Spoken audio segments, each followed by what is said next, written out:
இந்த லவோதிக்கா சபையின் நிலை. அவர்களிடத்திலே ஐஸ்வர்யமும் இல்லை, அவர்களிடத்திலே திரவியமும் இல்லை, அவர்களுக்கு குறையும் இருந்தது. அவர்கள் நிர்பாக்கியம் உள்ளவர்களாய் இருந்தார்கள், பரிதபிக்கப்படுத்தவர்களாய் இருந்தார்கள், தரித்திரர்களாய் இருந்தார்கள். தங்களை பற்றியே அவர்கள் அறியாத குருடர்களாயும் ஒன்றுமில்லாதவர்களாயும் இருந்தார்கள். இவர்களை பார்த்துதான் ஆண்டவர் சொல்கிறார், இதோ வாசற்படியில் நின்று நான் தட்டுகிறேன், ஒருவன் என் சத்தத்தை கேட்டு கதவை திறந்தால் அவனிடத்தில் நான் பிரவேசித்து அவனோடு என்ன செய்வேன், போஜனம் பண்ணுவேன்.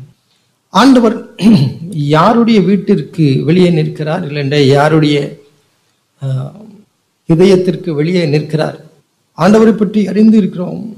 நாங்கள் பூரணர்கள், நாங்கள் திரவிய சம்பந்தர்கள், நாங்கள் ஆண்டவரை பற்றி நன்றாய் அறிந்து இருக்கிறோம், எங்களுக்கு ஒரு குறையும் இல்லை என்று திருப்தியாய் இருந்த ஒரு கூட்டத்தை பார்த்து தான் ஆண்டவர் சொல்கிறார், நான் வாசலண்டில் என்று கதவை தட்டுகிறேன். இது யாரோ புரஜாதியானை பார்த்து சொன்ன ஒரு வார்த்தை அல்ல, இல்லை என்றால் ஆண்டவரை அறியாத ஒரு மனுஷனை பார்த்து சொல்லப்பட்ட ஒரு வார்த்தை அல்ல, சுவிசேஷமாய் சொல்லப்பட்ட ஒரு வார்த்தையும் அல்ல. இது ஆண்டவரை அறிந்திருக்கிறோம், நாங்கள் ஐஸ்வர்யவான்கள், திரவிய சம்பந்தர்கள், எங்களுக்கு ஒரு குறைவும் இல்லை என்று தங்களுடைய ஆவிக்குரிய வாழ்க்கையை குறித்து திருப்தியாய் இருந்த ஒரு கூட்டத்தை பார்த்து சொல்லப்பட்ட ஒரு வார்த்தை. அப்போ இவரிடத்துல ஜனங்கள் தங்களை பற்றி ஒன்று நினைத்து கொண்டு இருக்கிறார்கள். அந்த கூட்டத்தில் நாம் இல்லை என்று சொல்ல முடியாது. நம்மில் அநேகரும் நம்மை பற்றி உயர்வான எண்ணமும், நாம் திரவிய சம்பந்தன், ஐஸ்வர்யவான், எனக்கு ஒரு குறையும் இல்லை என்று சொல்லக்கூடியவர்களுமாய் நினைக்கிறோம் நாம் இருக்கலாம். ஆனால் தேவன் எதை விரும்புகிறார், எதை சொல்லுகிறார்? தேவனை அப்படியே அவர் நாம் உள்ளே அழைத்தால் அவர் என்ன செய்வார் அப்படிங்கிறது தான் ஆண்டவர் வெளியே நிற்கிறார், கதவை தட்டுகிறார். இப்போ நம் கதவை திறந்து விட்டால் அவர் என்ன செய்வார்? இந்த வீட்டுக்குள்ளே வந்து அவர் என்ன செய்வார்? கதவை திறந்தால் அவனிடத்தில் நான் பிரவேசித்து அவனோடு போஜனம் பண்ணுவேன், அவனும் என்னோடு போஜனம் பண்ணுவான். இப்படி ஒரு அருமையான ஒரு காட்சியை நீங்கள் தியானித்திருக்கிறீர்களா? ஆண்டவர் என்னுடைய கதவை நான் திறந்து ஆண்டவரை உள்ளே வாரும் என்று சொன்னால் அவர் வந்து என்ன செய்வார்? என்னோடு உட்கார்ந்து சாப்பிடுவார், நானும் அவரோடு கூட உட்கார்ந்து சாப்பிடுவேன். இப்படி கற்பனை பண்ணி பார்த்துருக்கிறீர்களா? இதுதான் ஆண்டவரோடு இருக்கிற ஒரு மனுஷனுடைய ஒரு வாழ்க்கை. இதைத்தான் நான் அற்புத காட்சியாய் நான் பார்த்தேன். ஆண்டவர் உள்ளே வந்த உடனே வரிசையா ரேஷன் கடையில் இருக்கிறவங்க மாதிரி க்யூவில் நிற்கிற எல்லாரையும் பார்த்து உங்களுடைய மனுவெல்லாம் கொடுங்க, நான் வாங்கிட்டு போய் ஏதாவது நான் உங்களுக்கு செய்கிறேன் என்று சொல்லும்படியாய் அவர் வாசலில் நிற்கிறாரா? இல்லை என்றால் வியாதியஸ்தரெல்லாம் வரிசையாக இருங்க, நான் வந்து நினைக்கிறேன், நான் கை வைத்து உங்களை நான் சுகமாக்குறேன் என்று சொல்லும்படியாய் அவர் வாசலில் நிற்கிறாரா? கிறிஸ்தவ வாழ்க்கையே அநேக நேரம் நாம் தவறாய் புரிந்து கொண்டு நம்முடைய வாழ்க்கையை வாழ்ந்து கொண்டே இருக்கிறோம். இயேசு எப்படிப்பட்டவர்? இல்லையென்றால் இயேசு எதை விரும்புவார்? அவருடைய சத்தத்தை கேட்டு நான் கதவை திறந்தால் அவர் என்ன செய்ய வேண்டும் என்று விரும்புவார்? அவர் நேரே என்னோடு கூட வந்து உட்கார்ந்து என்னோடு கூட நினைச்சுவார், போஜனம் பண்ணுவார், அவரோடு கூட நான் போஜனம் பண்ணுவேன். ஒரு கெஸ்ட்டு நம்ம வீட்டுக்கு வந்திருக்காங்கன்னா வந்த உடனே ஏதாவது ரூபா கொடுத்துட்டு போகிறவங்களா இருக்கலாம், இல்லைன்னா ஏதாவது ரூபா கேட்டு வாங்கிட்டு போகிறவங்களா நினச்சலாம் இருக்கலாம், ஏதோ பல காரணங்களுக்காக ஏதோ விசாரிச்சுட்டு போகிறவங்களா இருக்கலாம். ஆனால் உண்மையாய் நமக்கு உரிமைப்பட்டவர்களாக இருக்கிறவர்களாக இருந்தால் அவர் நினைச்சுவார்கள், அவர்கள் வந்த உடனே அவர்களோடு கூட நாம் நினைச்சுவோம், உட்கார்ந்து அளவலாவி பேசி அன்போடு நாம் நினைச்சுவோம், நாம் அவருக்கு பரிமாறுவோம். இதில் இன்னொரு வார்த்தையும் நான் தயாரிக்கிறேன், நான் அவனோடு போஜனம் பண்ணுவேன், அவன் என்னோடு போஜனம் பண்ணுவான். ரெண்டும் ஒன்று தானேங்க அப்படின்னு நம்ம நினைக்கலாம். ஆனால் ரெண்டுக்கும் வித்தியாசம் இருக்கிறது. ஒரு கெஸ்ட்டு ஒரு ஹானரபிள் கெஸ்ட் என்று வைத்திருக்கிறோம் இருக்குமே, அவரை நாம் அழைத்திருக்கிறோம் என்றால் அவரை அழைத்து உட்கார வைத்து நாம் என்ன செய்வோம்? பரிமாறுவோம். அவர் நம்மோடு என்ன செய்வார்? உண்பார். நாம் அவரோடு போஜனம் பண்ணுகிறதா இருக்காது. ஏனென்றால் அவரை அவ்வளவு கெஸ்டாய் வைத்து, ஆனரபிள் கெஸ்டாய் வைத்து நாம் அவருக்கு உட்கார்ந்து நாம் செய்வோம். அவரு கூட உட்கார்ந்து நாம் என்ன செய்யறதில்லை? பரிமாறுவதில்லை. ஆனால் ஆண்டவர் எப்படிப்பட்டவர்? ஆண்டவர் எப்படிப்பட்டவராக இருக்கிறார்? நான் அவனோடு போஜனம் பண்ணுவேன், அவன் என்னோடு போஜனம் பண்ணுவான். அப்படின்னா அந்த டேபிளை எல்லாத்தையும் உள்ள மதியில் வச்சுட்டு 2 பேரும் உட்கார்ந்து போஜனம் பண்ணுகிற ஒரு அனுபவம் தான் ஆண்டவர் கதவை தட்டி உள்ளே வந்து இருக்கும் பொழுது செய்கிற ஒரு அனுபவம். கிறிஸ்தவ வாழ்க்கை என்பது அப்படித்தான். என்னுடைய வாழ்க்கையை நான் ஆராய்ந்து பார்த்திருக்கிறேன். நம்முடைய வாழ்க்கை நம்முடைய குடும்பங்களிலே ஆண்டவர் இப்பொழுதும் கதவை தட்டி ஆண்டவர் உள்ளே வந்து வருகிறார் என்று வைத்துக் கொள்வோம். அவர் என்ன எதிர்பார்ப்பார்? என்ன செய்வார்? அவர் உள்ளே வருகிறால் வாருங்கள் ஆண்டவரே என்று சொல்லி அவரை உட்கார வைத்து கொஞ்ச நேரம் பேசிக்கொண்டே இருந்துவிட்டு அதற்கப்புறம் கிச்சனில் போய் நமக்கு வேண்டிய சாப்பாடெல்லாம் எடுத்து டைனிங் டேபிளில் வச்சு, இல்லை என்றால் டைனிங் டேபிள் இல்லாத வீட்டில் தரையில் உட்கார வச்சு அப்படியே உட்கார்ந்து பரிமாறி எல்லாரும் ஒன்று போல சாப்பிட்டுட்டு இருக்கிறது தான் ஆண்டவர் நினைச்சார், விரும்புகிறார். ஒரு ஹோம்லி அட்மாஸ்பியர் அவர் வீட்டிற்குள்ளே வருகிறார் என்றால் அங்கே ஒரு பெரிய கெஸ்ட் வந்திருக்கிறது போல அல்ல, எனக்கு உரிமைப்பட்ட ஒருவர் அவர் என்னுடைய வீட்டிற்குள்ளே வந்திருக்கிறார். அவரும் என்னிடத்தில் உரிமையாக இருப்பார், நானும் அவரிடத்துல உரிமையாக இருப்பேன். அதுதான் கிறிஸ்தவ வாழ்க்கை. அதை விடுத்து ஆண்டவர் இடத்துல போய் உடனே ஒரு அப்ளிகேஷன் கொடுப்பதற்காக கதவை திறந்த உடனே வாங்க அப்ளிகேஷன் இருக்கு என்று சொல்லி என்னுடைய மகன் மகள் எனக்கு என்னுடைய மனைவிக்கு இதெல்லாம் எல்லா தேவைகளையும் சொல்லி முடிக்கிற ஒரு ஜபத்தை குறித்து நீங்கள் யோசித்து பாருங்கள். ஆண்டவர் அன்போடு நின்று நான் உள்ளே வந்து உன்னோடு கூட போஜனம் பண்ணுவேன் என்று நினைக்கிற நேரத்தில் நாம் அவரோடு கூட உட்கார்ந்து ஜபம் பண்ணுவதற்காக உரையாடுவதற்காக இருக்கிறோம். உரையாட ஆரம்பித்த உடனே என்ன சொல்ல வேண்டியிருக்கிறது? வரிசையா என்னுடைய தேவை, என்னுடைய குடும்பத்தின் தேவை எல்லாவற்றையும் வரிசையாக சொல்லி முடித்து விட்டு ஆமேன் என்று சொல்லி முடித்தால் அதனுடைய பொருள் என்ன? ஆண்டவரை உள்ளே அழைத்து எல்லா மனுவையும் கொடுத்து விட்டு அவரை ஆமேன் என்று சொல்லி கதவை சாத்தி வெளியே அனுப்புகிற ஒரு நிலைதான் நம்முடைய ஜபமாக இருக்கும். ஆண்டவர் அப்படிப்பட்டதற்காக ஆண்டவர் வாசலில் நின்று தட்டுகிறவராக இல்லை. நம்முடைய சொந்த வாழ்க்கையானாலும் சரி, நம்முடைய குடும்ப வாழ்க்கையானாலும் சரி, ஆண்டவரை இந்த 3:20 சொல்லப்பட்ட பிரகாரம் ஆண்டவரே நீர் உள்ளே வாரும், என்னோடு போஜனம் பண்ணும், நானும் உம்மோடே போஜனம் பண்ணுவேன் என்று சொல்லுகிற தனிப்பட்ட அனுபவமோ இல்லை என்றால் குடும்ப அனுபவமோ இல்லை என்றால் ஆண்டவர் என்னுடைய வாழ்க்கைக்கும் என்னுடைய குடும்பத்திற்கும் எங்கே நிற்கிறார்? வெளியே நிற்கிறார். அங்கே இருந்துதான் என்ன செய்கிறார்? என்னை பார்த்து கேட்பார், கதவை திற. ஏன் ஆண்டவரே, நான் ஏற்கனவே நான் உண்மை கதவை திறந்து உள்ளே விட்டேனே, இல்லை நான் உன்னோடு என்ன செய்ய முடியவில்லை, போஜனம் பண்ண முடியவில்லை, நீனும் என்னோடு கூட போஜனம் பண்ணவில்லை. நம்முடைய கிறிஸ்தவ வாழ்க்கையில நம்முடைய தனிப்பட்ட அன்றாடகம் திங்கள் செவ்வாய் புதன் வாழ்க்கையில ஆண்டவர் இப்படிப்பட்ட ஒரு சூழலிலே நம்முடைய குடும்பத்தை வைத்திருக்கிறாரா? ஏதாவது ஒரு சூழ்நிலையில் ஆண்டவர் வந்து நம்மோடு இருக்க முடியாது இருக்கிறதா? இல்லை என்றால் ஆண்டவரே கொஞ்சம் வெளியேறும், நானும் என்னுடைய மனைவியும் சில காரியம் பேச வேண்டி இருக்கிறது, அது கொஞ்சம் ஹார்ட் டிஸ்கஷனாக இருக்கும், அதனால நீங்கள் கொஞ்சம் வெளியே இருங்க, நாங்கள் பேசி முடிச்சுட்டு அதுக்கப்புறம் உன்னை கூப்பிடுதேன் அப்படின்னு சொல்ல வேண்டிய ஒரு கட்டாயம் இருக்கிறதா? நான் ஒரு வாலிபனாக இருந்தால் ஆண்டவரே நான் இப்பொழுது படுக்கை போகிறேன், கொஞ்சம் நீர் வெளியேறும், நான் இப்பொழுது உம்மோடு என்ன செய்ய முடியாது, பேச முடியாது என்று சொல்ல முடியாது நம்முடைய வாழ்க்கை இருக்கிறதா? அப்படிதான் ஆண்டவரே எனக்கு உதவி செய்யுங்க, நான் அப்படி இருக்க விரும்பவில்லை.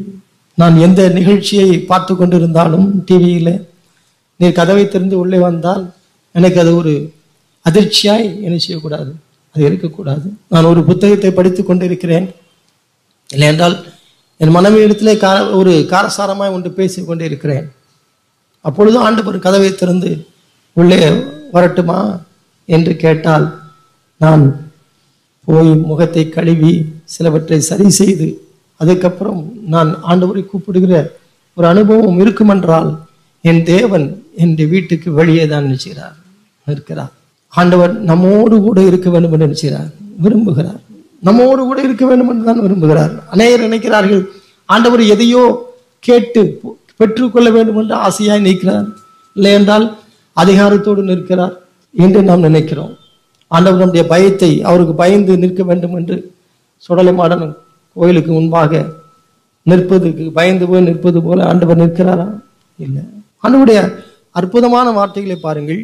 யோவான் எழுதின சுவிசேஷம் 14வது அதிகாரத்தில், நான் எல்லா சூழ்நிலையிலும் கடந்து போகிற பிள்ளைகளுக்கு நான் சொல்கிறேன், என்னுடைய வாழ்க்கையில் எவ்வளவு பிரச்சனைகள் இருக்கிறது, அன்றாடம் என்னுடைய வாழ்க்கை தேறி போகிறதே கஷ்டம், என்னுடைய வீட்டில் உள்ள வியாதி இப்படி இருக்கிறது, என்னுடைய குடும்ப சூழ்நிலை இருக்கிறது என்றெல்லாம் சொல்லிக் கொடுக்கிற உங்களுக்கு நான் சொல்கிறேன், ஆண்டவர் சொன்ன வார்த்தை, உங்களுடைய இருதயம் கலங்காதிருப்பதாக. தேவனிடத்தில் விசுவாசமாயிருங்கள், என்னிடத்தில் விசுவாசமாயிருங்கள். என் பிதாவின் வீட்டில் அநேக வாசஸ்தலங்கள் உண்டு, அப்படி இல்லாதிருந்தால் நான் உங்களுக்கு சொல்லி இருப்பேன். ஒரு ஸ்தலத்தை உங்களுக்கு ஆயத்தம் பண்ண போகிறேன். நான் போய் உங்களுக்கு ஸ்தலத்தை ஆயத்தம் பண்ணின பின்பு நான் இருக்கிற இடத்திலே நீங்களும் இருக்கும்படி நான் மறுபடியும் வந்து உங்களை என்னோடு சேர்த்துக் கொள்வேன். என்ன வார்த்தை பாருங்க. நான் எங்கே இருக்கணும், அங்க என் வீட்டுக்கு நீங்க வந்து நினைச்சணும் இருக்கணும். அதற்காக நான் நினைச்சுக்கிறேன், நான் ஒரு ஸ்தலத்தை ஆயத்தம் பண்ண போகிறேன். ஆகவே இங்க இருக்கிற நாட்களிலே உங்களுடைய இருதயம் கலங்காது இருப்பதாக. ஆண்டவர் எப்படி நம்முடைய அன்போடு அழைக்கிறார். நம்முடைய சூழ்நிலை எல்லாவற்றிலும் அதை பார்த்து நம்முடைய இருதயம் கலங்குறதை பார்க்கும் பொழுது என்ன செய்கிறார், உங்களுக்கு இங்கே வீடு இல்லையா, கலங்காதிருங்கள், நான் உங்களுக்காக ஒரு ஸ்தலத்தை ஆயத்தம் பண்ண போகிறேன். நான் ஆயத்தம் பண்ண பின்பு வந்து நான் உன்னை கூட்டி செல்வேன். நான் மறுபடியும் வந்து உங்களிடத்துல சேர்த்துக் கொள்வேன். நான் உங்களை என்னோடு நான் வைத்துக் கொள்வேன்.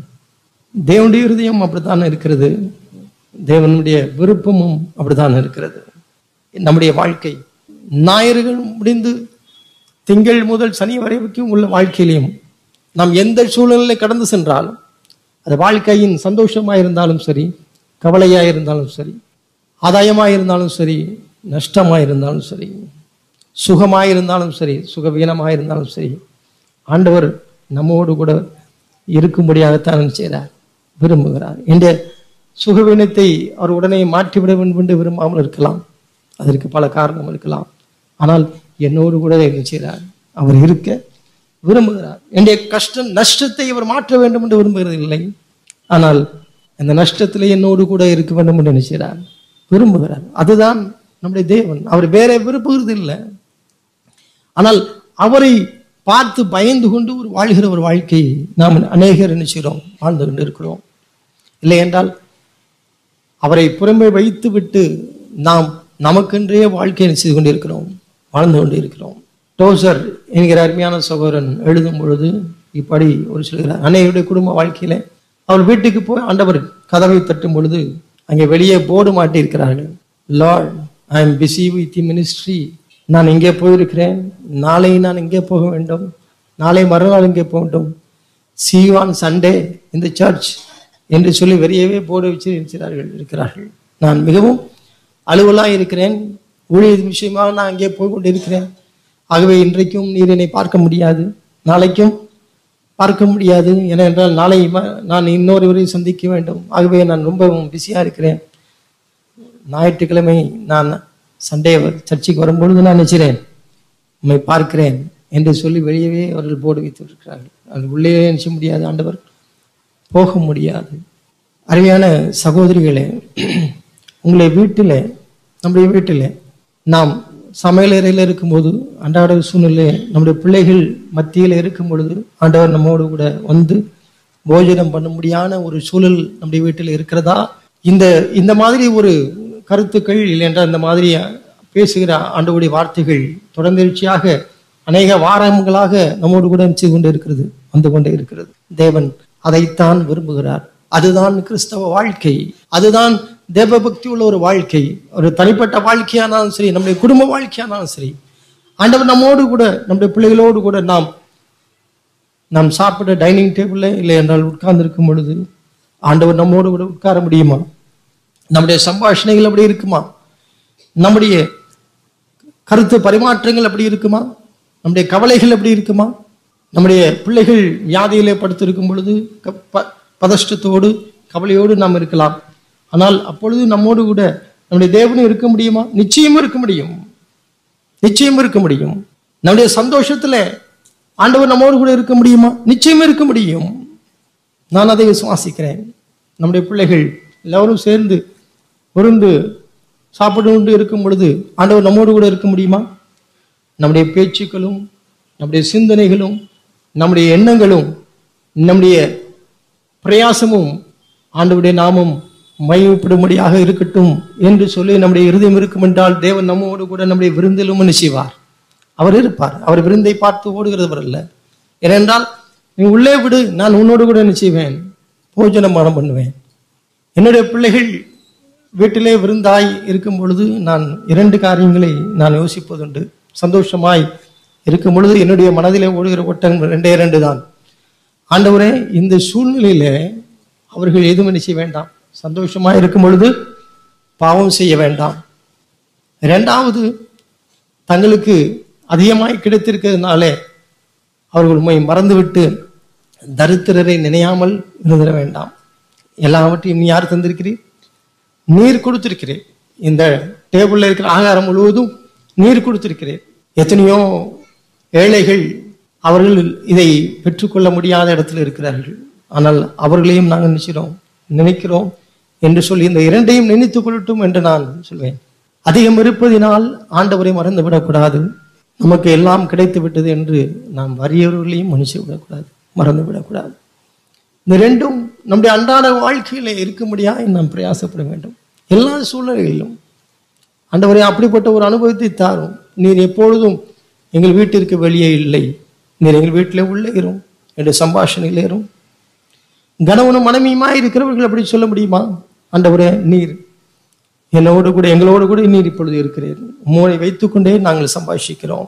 அப்படி எழும்புகிற கூட்டங்கள் தான், எழும்புகிற குடும்பங்கள் தான் வலுவான ஒரு சரீரமான சபையை நினைச்ச முடியும், உருவாக்க முடியும். மற்றவர்கள் எல்லாம் கூட்டங்கள் தான் கூட்டலாம், ஆனால் வலுவான ஒரு சரீரமான ஒரு சபையாய் மாறாது. எப்பொழுது ஒரு சபை வலுவான ஒரு சபையாய் மாறும்?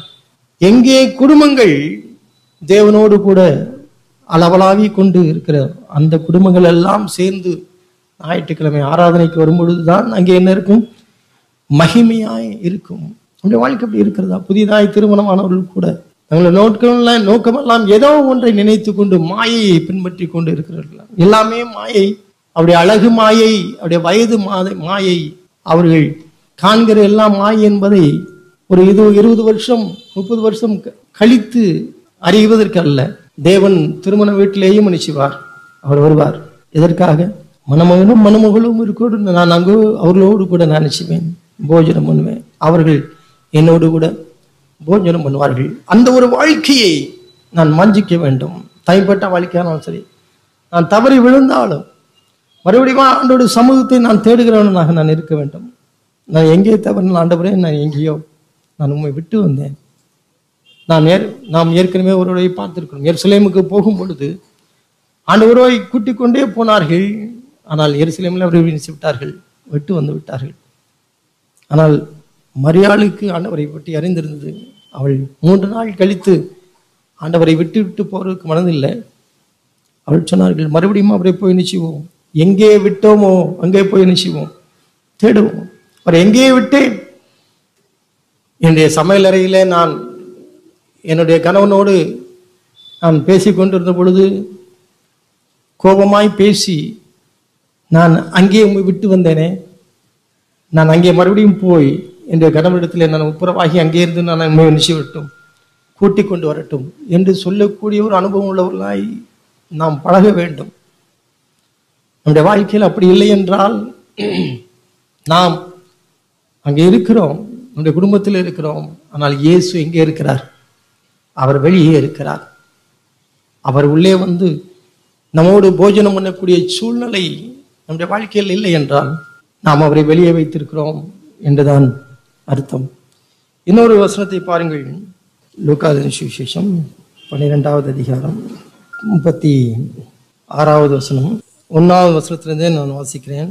தேவனுடைய ராஜ்யத்தையே தேடுங்கள், அப்பொழுது இவைகளெல்லாம் உங்களுக்கு கூட கொடுக்கப்படும். பயப்படாதே சிறுமந்தையே, உங்களுக்கு ராஜ்யத்தை கொடுக்க உங்கள் பிதா பிரியமாயிருக்கிறார். உங்களுக்கு உள்ளவைகளை விற்று பிச்சை கொடுங்கள். பழமையாய் போகாத பணப்பைகளையும் குறையாத பொக்கிஷத்தையும் பரலோகத்திலே உங்களுக்கு சம்பாதித்து வையுங்கள். அங்கே திருடன் அணுகிறதும் இல்லை, பூச்சி கெடுக்கிறதும் இல்லை. உங்கள் பொக்கிஷம் எங்கே இருக்கிறதோ அங்கே உங்கள் இருதயமும் இருக்கும். உங்கள் அறைகள் கட்டப்பட்டதாகவும் உங்கள் விளக்குகள் எரிகிறதாகவும் தங்கள் எஜமான் கல்யாணத்திலிருந்து வந்து தட்டும்போது உடனே அவருக்கு திறக்கும்படி எப்போது வருவார் என்று காத்திருக்கிற மனுஷருக்கு ஒப்பாகவும் இருங்கள். நீங்க பாருங்கள், நம்முடைய இருதயம் எங்கே இருக்க வேண்டும், நீங்கள் எதை சம்பாதிக்க வேண்டும் என்று, எந்த ராஜ்யத்தை தேட வேண்டும் என்றெல்லாம் சொல்லிக் கொண்டு வரும் பொழுது அவர் சொல்கிறார், என்னுடைய எஜமான் கல்யாண வீட்டிற்கு போய்விட்டு வந்து தட்டும் பொழுது அவருக்கு திறக்கும்படி என்னுடைய வீட்டில் நான் எப்பொழுதும் அவளோடு காத்திருக்கிற ஒரு மனுஷனா என்ன செய்ய வேண்டுமா இருக்குமா. ஒருவேளை ஆண்டவர் வந்து நம்மளோடு பேசிவிட்டு கொஞ்சம் இருங்க, நான் ஒரு இடத்துக்கு போய்விட்டு வருகிறேன் என்று அவர் சொல்லிவிட்டு போகிறார் என்று வைத்துக் கொள்ளுங்கள். அப்போ சரி போயிட்டார்ல, நல்ல வேலை அப்படின்னு சொல்லி கதவை சாத்தி விட்டு சரி அவர் வரும்போதும் மறுபடியும் என்ன செஞ்சுக்கலாம், நம்ம ஃப்ரெஷ்ஷாக அந்த ஒரு அலர்ட்டாக இருந்துக்கலாம், அது வரைக்கும் கொஞ்சம் ரிலாக்ஸாக இருந்துக்கிடுவோம் என்று சொல்லி இருக்கிற ஒரு மனுஷன் உண்மையாய் ஆண்டவரை அவன் அவளோடு காத்திருக்கிற ஒரு மனுஷனாய் இருக்க முடியாது. ஏனென்றால் எஜமான் வரும்போது விழித்திருக்கிறவர்களாய் காணப்படுகிற ஊழியக்காரரே பாக்கியவான்கள். அப்பொழுது அவர் என்ன செய்வார், எஜமான் எங்கேயோ போய்விட்டு கல்யாண வீட்டிற்கு போய்விட்டு வந்தார் என்றால் அவர் வந்தால் என்ன செய்வார், நீங்கள் அவர் வரும்பொழுது விழித்திருந்து எப்போ வருவார் என்று காத்திருங்கள். வந்தால் என்ன செய்வார், அவர் அறை கட்டி கொண்டு அவர்களை பந்தியிருக்க செய்து சமீபமாய் வந்து அவர்களுக்கு ஊழியம் செய்வார். இப்ப பாருங்க ஆண்டவர் யார். நான் அப்போது சொன்னேன், ஆண்டவர் வந்து நம்மோடு கூட என்ன செய்வார், போஜனம் பண்ணுவார். இப்போ அவருக்கு ஊழியக்காரர்களாய் இருக்கிற அவருடைய பிள்ளைகளை பார்த்து கொஞ்சம் இருங்க, நான் வெளியே போயிட்டு வரேன் அப்படின்னு சொன்னா, அவர் வெளியே போயிட்டு வர்ற வரைக்கும் எஜமான் எப்போது வருவார் காத்திருக்கிறவர்களிடத்திலே அவர் திரும்ப வரும்பொழுது அவர் என்ன செய்வார், அவர்களை பந்தி இருக்க செய்து அவர் அறையை கட்டிக்கொண்டு அவர்களுக்கு ஊழியம் செய்வார் என்று நான் உங்களுக்கு சொல்கிறேன். இதுதான் நம்முடைய ஆண்டவர். அவர் எப்போ ஏன் அப்படி நாம் காத்திருக்கிறோம், அவருடைய சுபாவம் அப்படித்தான். அவர் உள்ளே வந்த உடனே என்னை உட்கார வச்சு சாப்பாடு எனக்கு பரிமாறு என்று சொல்லவில்லை. நம்முடைய கற்பனை அப்படித்தான் இருக்கிறது. அவர் என்ன செய்வாராம், அவர் தன்னுடைய அறையை கட்டிக்கொண்டு எனக்கு ஊழியம் செய்வார். இப்படி நம்ம பார்த்துட்டு வாசித்திருக்கிறோமா இதை? அவருக்காக காத்திருக்கிற உங்களுக்கும் எனக்கும் அவர் என்ன செய்வார், அவர் அவளோடு அவர் வரும்பொழுது என்ன செய்வார், அவர் தன்னுடைய அறையை கட்டிக்கொண்டு எனக்கு ஊழியம் செய்வார். என்னை பந்தி இருக்க செய்து அவர் எனக்கு பரிமாறுவார். அவர் சாப்பிட உட்காரல, அவர் அப்படி நேசிக்கிறார் நம்மை, அப்படித்தான் எதிர்பார்த்து கொண்டிருக்கிறார். ஆகவே தான் அவரை நாம் வெளியே அனுப்பும் பொழுதும், இல்லை என்றால் அவர் எங்கேயோ போய்விட்டு வரும் என்று சொல்லும் பொழுதும் நாம் அவருக்காக நினைச்சிடும் காத்திருக்கிறோம். அதுதான் நம்முடைய ஆண்டவர். அவருக்கு ஊழியம் செய்து அவரை தேடி என்ன பிரயோஜனம், எனக்கு எல்லாம் அப்படியே தான் இருக்கிறது என்று நினைக்கிறார் அநேகர். ஆண்டவர் திருடன் என்ன விதத்தில் வருவான் என்று வீட்டு எஜமானுக்கு தெரிந்திருந்தால் அவன் விழித்திருந்து தன் வீட்டை கண்ணவிட மாட்டான் என்று அறிந்திருக்கிறீர்கள். ஆகிய நீங்கள் நினையாத நேரத்தில் மனுஷகுமாரன் வருவார். ஆகையால் நீங்களும் ஆயத்தமாயிருங்கள். அவர் 2ஆம் ஜாமத்திலாவது 3ஆம் ஜாமத்திலாவது அவர்கள் அப்படியே இருக்க கண்டால் ஊழியக்காரர் பாக்கியவான்கள். ஊழியம்னு ஆரம்பிச்சாச்சு, இல்லைன்னால் ஆண்டவர் பிரியமா அந்த அதை செய்யற இதை செய்யறணும். 1 வருஷம் ஆச்சு, 2ஆம் வருஷம் ஆச்சு, 2ஆவது வருஷம் நல்லா ஊழியம் செய்றாங்க, முதல்ல ஊழியம் செய்யறாங்க. அப்புறம் 5 வருஷம் கழிச்சு அப்புறம் அவங்க டல் ஆயிடுவாங்களாம். அதான் முதல் ஜாமம் 2ஆம் ஜாமம் 2ஆம் ஜாமத்திலேயாவது 3ஆம் ஜாமத்திலேயாவது வரும்போது அப்படியே இருக்கிறவர்கள் பாக்கியவான்கள். ஏனென்றால் ஆண்டவரே நம்மை உட்கார வைத்து பந்தியில் அமரச் செய்து நிச்சயவார், நமக்கு பரிமாறுவார். இதுதான் நம்முடைய ஆண்டவர். யோவானின் சுவிசேஷம் 10ஆம் அதிகாரம் முதல் வசனத்திலிருந்து நான் வாசிக்கிறேன். யோவான் எழுதின சுவிசேஷம் 10வது அதிகாரம். மெய்யாகவே மெய்யாகவே நான் உங்களுக்கு சொல்கிறேன், ஆட்டு தொழுவத்திற்குள் வாசல் வழியாய் பிரவேசியாமல் வேறு வழியாய் ஏறுகிறவன் கள்ளனும் கொள்ளைக்காரனுமாயிருக்கிறான். வாசல் வழியாய் பிரவேசிக்கிறவனோ ஆடுகளின் மேய்ப்பனாயிருக்கிறான். வாசலை காக்கிறவன் அவனுக்கு திறக்கிறான். ஆடுகளும் அவன் சத்தத்துக்கு செவி கொடுத்து அவன் தன்னுடைய ஆடுகளை பேர் சொல்லி கூப்பிட்டு அவைகளை வெளியே நடத்தி கொண்டு போகிறான். அவன் தன்னுடைய ஆடுகளை வெளியே விட்ட பின்பு அவைகளுக்கு முன்பாக நடந்து போகிறான். ஆடுகள் அவன் சத்தத்தை அறிந்திருக்கபடியால் அவனுக்கு பின் செல்கிறது. இது இந்த ஒரு காட்சியை பாருங்கள். ஆண்டவர் என்னை வீட்டுக்குள்ளே வந்து விட்டார். அவர் என்னை அழைத்து கொண்டு பிக்னிக் போறார் என்று வைத்துக் கொள்வேன். எனக்கு ஆடுகள் என்றால் அதை எங்கே கொண்டு விடணும்? போஷாக்கான இடத்துல வயல்வெளியிலே கொண்டு போய் அந்த ஆடுகளை விட வேண்டும். அப்போ என்ன நடக்கிறது? ஆண்டவர் என்னை அப்படியே அழைத்து கொண்டு போகிறார். அழைத்து கொண்டு பொழுது அவர் முன்னே போவார். அவருடைய சத்தத்தை நான் அறிந்திருக்கபடியால் அவனுக்கு நான் பின்னே செல்லும்படியே நான் இருப்பேன். இதுதான் நம்முடைய உண்மையாய் அவரை பின்பற்றுகிற பிள்ளைகளை அனுபவமா இருக்கணும். அவர் என்னை அழைத்து செல்வார். நான் அவர் சத்தத்தை அறிந்திருக்கிறபடினால் நான் அவர் சத்தத்தை கேட்டு அவருக்கு பின்னே சென்று கொண்டு இருப்பேன். ஆண்டவருடைய சத்தம் கேட்கிற ஒரு வாழ்க்கை இருக்கிறதா? அதுதான் ஆண்டவர் எதிர்பார்க்கிறார். ஆண்டவர் நம்மை போஷாக்கான இடங்களுக்கு கூட்டி செல்ல வேண்டும் பொழுது ஆண்டவர் முன்னே செல்வார். ஆனால் அவருடைய சத்தத்தை நான் அறிந்திருந்தால் நான் அவர் பின்னே நான் செல்லுவேன். அந்நியருடைய சத்தத்தை அறியாதபடினால் அவைகள் அந்நியனுக்கு பின் செல்லாமல் அவனை விட்டு ஓடிப்போம். நான் ஆண்டவரை பின்பற்றி நான் போய்கொண்டிருக்கும் பொழுதே என்ன சத்தம் கேட்கிறது? அந்நிய சத்தங்கள் கேட்கிறது. வாலிப பிள்ளைகளே, நீங்கள் ஆண்டவரை ஏற்றுக்கொண்டேன் என்று அவரை பின்பற்றி போக வேண்டும் நினைக்கும் பொழுதே ஆண்டவருடைய சத்தம் உங்களுக்கு கேட்க வேண்டும். அவருடைய சத்தம் மாத்திரமல்ல, அந்நிய சத்தத்தை இனம் கண்டுகொள்ளவும் நினைச்ச வேண்டும். தெரிந்திருக்கிறதா? அந்நிய சத்தங்கள், பல சத்தங்கள் உங்களுக்கு கேட்கிறது. ஆனால் அதற்கு உடன்படாமல் ஆண்டவருடைய சத்தத்திற்கு நீங்கள் கேட்டு செல்கிறவர்களா இருக்கிறீர்களா? அந்நிய சத்தங்களுக்கும் ஆண்டவருடைய சத்தத்திற்கும் உங்களால் வித்தியாசம் காட்ட முடிகிறதா? அப்படி காட்டினால் நீங்கள் பாக்கியவான்களாக இருப்பீர்கள். உங்களுடைய கூடையே உங்களுடைய வேலை பார்க்குற ஒரு சகோதரனா இருக்கலாம், உங்களுடைய கூட இருக்கிற உங்களுடைய சக மாணவனா இருக்கலாம், அப்படி அலுவலகத்தில் இருக்கிற ஒருவருடையா இருக்கலாம், இல்லை என்றால் உங்களுடைய பக்கத்து வீட்டுக்காரர்களா உங்களோடு பழகிறவர்களா இருக்கலாம். ஆனால் ஆண்டவருடைய சத்தத்திற்கும் அந்நிய சத்தத்திற்கும் நீங்கள் இன வேறுபாடு கண்டுபிடிக்கவில்லை என்றால் நீங்கள் அந்நிய சத்தத்திற்கு நிச்சயவர்கள் போய்விடக்கூடும். அப்படி போவீர்கள் என்றால் ஆண்டவருடைய பிள்ளைகளாக இருக்கிற அற்புத பாக்கியத்தை நம்ம சொல்வோம், நாம் இழந்து விடுவோம். அந்நிய சத்தத்தை அறியாதபடியினால் அவைகள் அந்நியனுக்கு பின் செல்லாமல் அவனை விட்டு ஓடிப்போம். அந்நியுடைய சத்தத்தை அவர்கள் அறியாமல் இருக்கிறதுனாலே மெதுவா போகணும் இல்லை, அவைகளை விட்டு ஓடி போய்விடும். பக்கத்திலே போய் அந்த சத்தம் எப்படி இருக்கு என்றெல்லாம் நான் கொஞ்சம் கேட்டு வருகிறேன் என்றெல்லாம் அல்ல, அவைகளை விட்டு ஓடி போய்விடும். அது பக்கமே போய்விடாது. ஏனென்றால் முன்னே போகிற அந்த மேய்ப்பனுடைய ஆடுகளுடைய நல்ல மேய்ப்பனுடைய சத்தத்தை அவைகள் அறிந்திருக்கிறது. அதுதான் நம்முடைய வாழ்க்கை.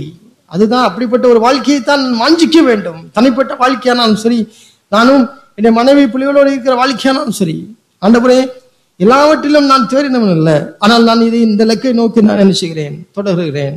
நீர் என் வீட்டிலே வெளியே இருந்து நான் உள்ளே வரட்டுமா என்று கேட்கிறவராக அல்ல, எல்லா நேரத்திலும் என்னுடைய வீட்டிலேயே தங்கி இரும் ஆண்டவரே.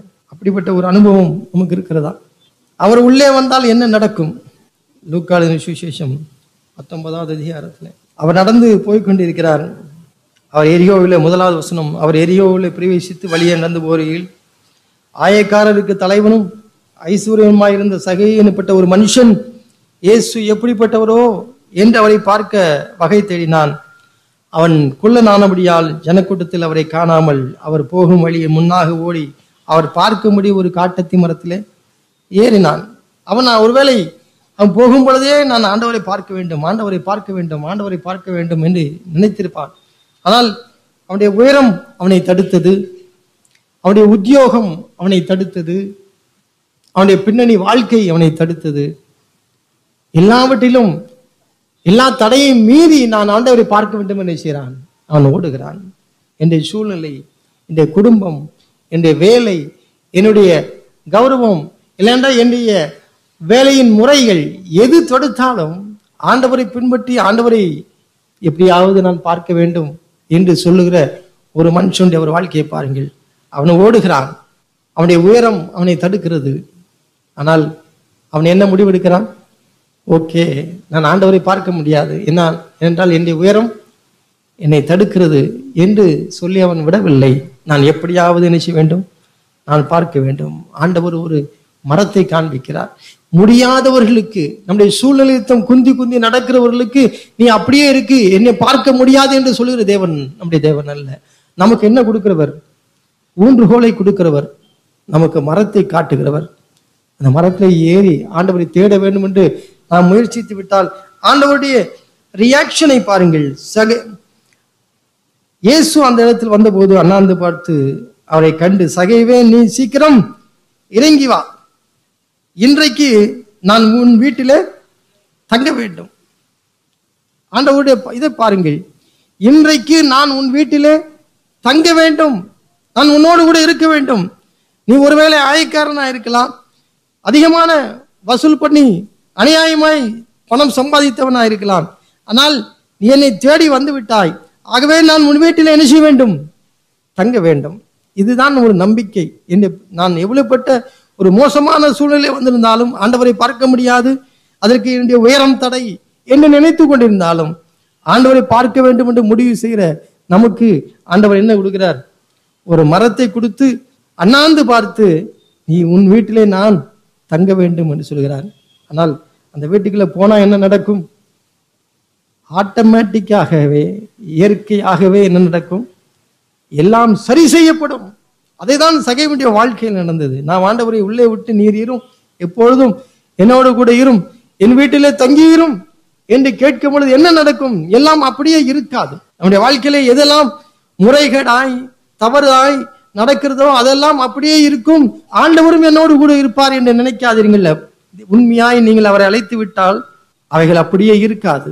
அவைகள் எல்லாமே நிச்சயம் மாறும். ஆண்டவர் சொல்லவில்லை நீ இதை செய்தாய் அதை செய்தாய் என்று சொல்லவில்லை. யார் சொல்லுகிறார்? சகையை சொல்கிறார். ஆண்டவர் என்ன சொல்லுது? நான் உன் வீட்டிலே வந்து என்ன செய்ய வேண்டும்? தங்க வேண்டும். நீ இதை சரி பண்ணு, அதை சரி பண்ணு, அதுக்கப்புறம் தான் நான் உன் வீட்டுக்கு வர முடியும். இப்படியெல்லாம் வச்சுக்கிட்டு நான் எப்படி வர முடியும் என்று ஆண்டவர் கேட்கவில்லை. ஆண்டவர் நான் உன்னோடு கூட தங்க வேண்டும் என்று சொல்கிறார். இன்றைக்கு இந்த வீட்டிற்கு ரட்சிப்பு வந்தது. இவனும் ஆபிரகாமுக்கு குமாரனாய் இருக்கிறான் என்று சொல்கிறார். சகைவை பார்த்து ஒரு ஜனங்கள் எல்லாம் சகைவை பார்த்து என்ன சொல்வார்கள்? இவன் ஒரு அயோக்கியன், நம்முடைய ஊரிலே இருக்கக்கூடாதவன் என்று சொல்லலாம். ஆனால் ஆண்டவர் அவன் வீட்டிலே பிரவேசிக்கும் பொழுது அவனுடைய வாழ்க்கையை மாறிவிட்டது. அவனுடைய வாழ்க்கைக்கு வீட்டிலே ரட்சிப்பும் வந்து விட்டது. இப்படிப்பட்ட ஆண்டவரைத்தான் நான் பார்க்கிறேன். ஆண்டவரே, தனிப்பட்ட வாழ்க்கையிலே இப்படி வைத்திருக்கிற சகோதரர்களை எழுப்பும், நல்ல தாய்மார்களை எழுப்பும், சகோதரிகளை எழுப்பும், குடும்பங்களை எழுப்பும். என்னுடைய குடும்பம் அப்படி இருக்கட்டும், என்னுடைய தனிப்பட்ட ஒரு வாழ்க்கை அப்படி இருக்கட்டும். நீர் எப்பொழுதும் வந்து தங்குற ஒரு ஸ்தலமாய் எங்களுடைய சபையை நிச்சயட்டும் இருக்கட்டும். எப்பொழுதும் நீர் எங்கே இருமாண்டவரே என்று சொல்லி அஞ்சையோடு தான்